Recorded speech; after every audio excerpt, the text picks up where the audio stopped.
Howdy folks, Johnny Green here. We were cleaning out a cupboard and came across this bottle of tincture, which at first glance looks empty. I can't remember when I made this tincture, but I do remember making a fairly substantial batch, getting a bunch of these vial dealios and filling them up and giving them to friends and family. Apparently I put one in the back of a cupboard at some point, but if you look really closely, and I don't know if this is going to come through, turn this light off, but you can see at the very bottom here, there's like a sludge down in the bottom. It was Everclear based tincture that was in here, and obviously this seal wasn't working too hot. Allowed a lot of the alcohol to evaporate off. If you look down in there, there's like some sludge down in there. Not a lot. It's not something I'm going to consume, and it's rather pointless to try to chase it down, but most of the stuff that's on YouTube is rather pointless. So what I'm going to do is I'm going to, you may recall from one of my earliest videos when I was making gravity bongs out of recycled wine bottles, and I have stuff that could cut this off. I could probably put like a swab down there, but I want to cut this bottle in half and then be able to look inside of it, maybe poke at it with a toothpick, because science. And with that, to the garage I go.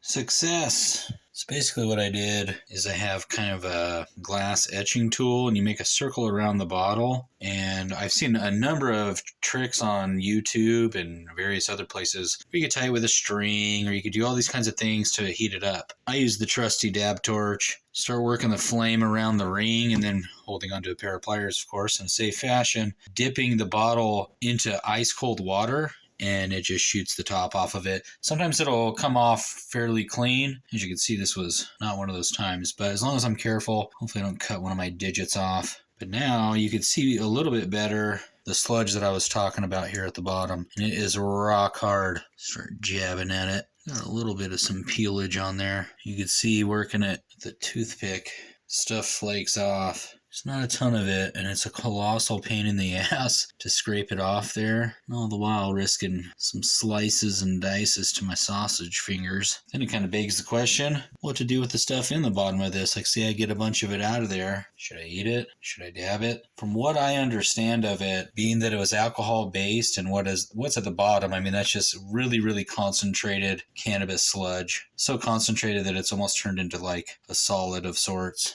But because it's so aged, as I understand it, and someone could correct me if I'm wrong, feel free to put it in the comments below, but that's largely CBN at this point, which has its own benefits. Probably want to talk to like someone more familiar with food handling and science, see what they think before I consume it. Anyhow, I don't know if anyone out there found this interesting, but I didn't have a whole lot to do today, and definitely wanted to get to the bottom of the mystery of what does it look like at the bottom of this really, really old tincture bottle. Well, that's what it looks like. If anyone out there is braver than I am in the internet world, is either doing this or did it before, feel free to talk about your experience in the comments section below. See you next time, folks.